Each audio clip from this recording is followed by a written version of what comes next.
If I was brand new to gold, what would I do? I think I'd probably make a bunch of mistakes.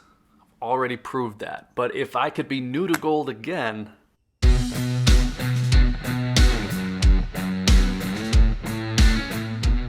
so in 2008, there were a few things that got me interested in buying silver and gold, and one of those, of course, was the financial crisis. It played a big part. If you look at the charts, you'll see that specific dip in 2008 that got me interested.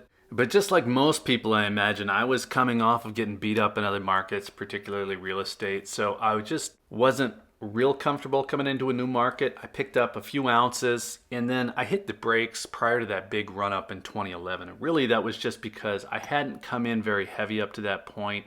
And with the run doing what it was doing, buying at all-time highs just made me feel like I was a little bit too late. I was really just doing all of that on feeling. Gold felt cheap initially, felt relatively safe, so I started buying some.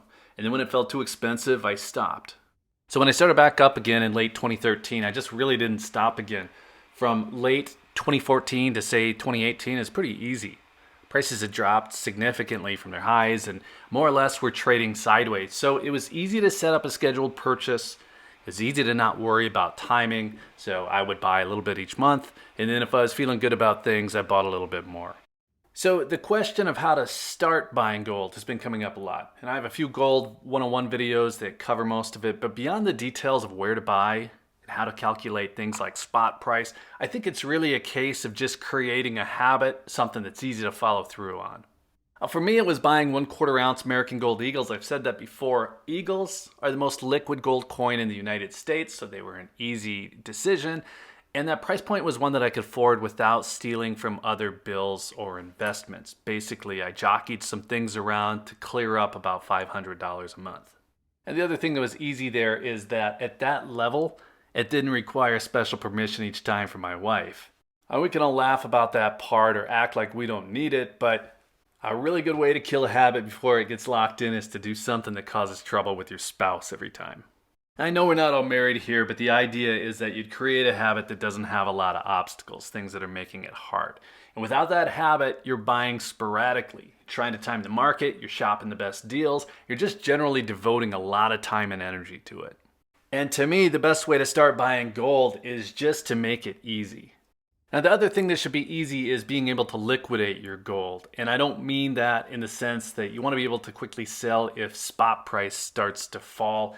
That just isn't smart at all. The premium that you pay on coins is going to lock you in for a longer term hold, at least if you're looking at it like a trade. So you do not swing trade physical gold. You buy it as a stable asset. But there's always the possibility that you will need to sell it. If there wasn't, then it wouldn't really make sense to buy it in the first place. And in my experience, the kind of needs that you might run into that would get you to sell some of your gold, they're not going to be timed.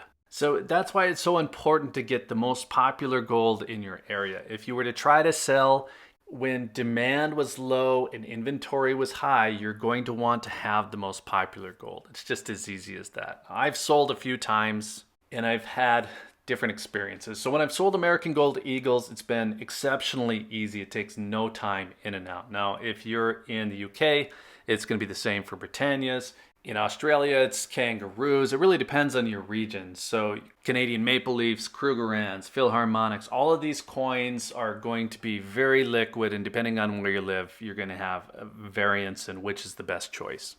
That kind of sped past buffaloes. You, of course, won't have trouble selling those in the United States either. Honestly, you'd be able to sell them pretty much anywhere. Now, old European gold I had a different experience with. That was hard to sell to local coin shops, and because I had so many of them, it took a long time to sell. So that doesn't mean that you shouldn't buy them, but I wouldn't start with them. And if you're unsure what the most popular coin is in your region, there are a couple ways to find out. One that I'll just tell you, I've always got a link in the description to the Discord server, and there's an international channel on the server. You can always hop on Discord and ask for advice from people who actually live there. So I've been interested in picking up some Roman coins. It's just kind of a background thing. It has nothing to do with buying gold as an asset, but all of the same questions come up. And the question at the very top of the list is just what to buy. And I think that if you know that, and if you know what it should cost and have a few places to buy it from, you really have what you need to get started. And I think that's probably why I haven't gotten started. I just don't know. Now, with gold, I think a lot of those questions are potentially driven by your exit strategy.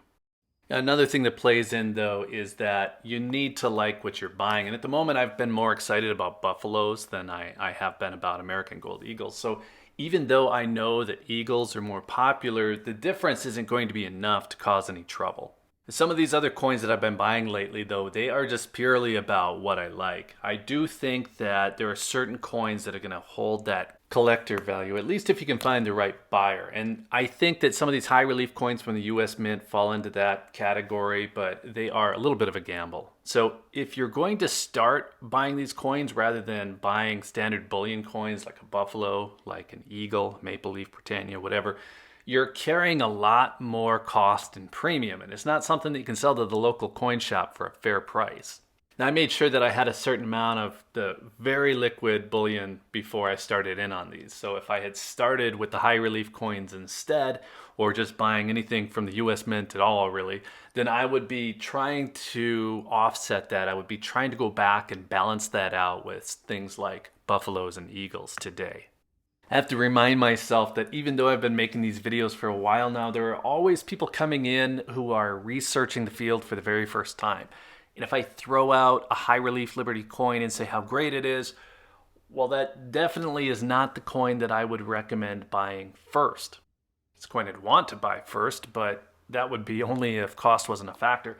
It's not one that I'd be able to buy without stress, and it's probably not one that I would be able to sneak past my wife's radar.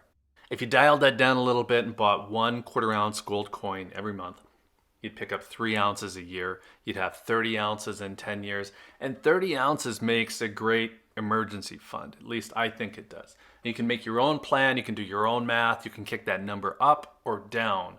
But like I said earlier, the best way to get started is to just make it easy. So buy what's comfortable and then let it build up over time. If you feel like you're behind, you can always catch up with a one-off purchase now or then, maybe even catch a Black Friday sale. That's less about getting started and more about just adding weight.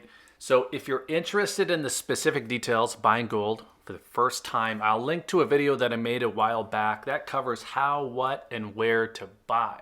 If you're really just wondering about that initial question of what to buy, though, it's pretty easy.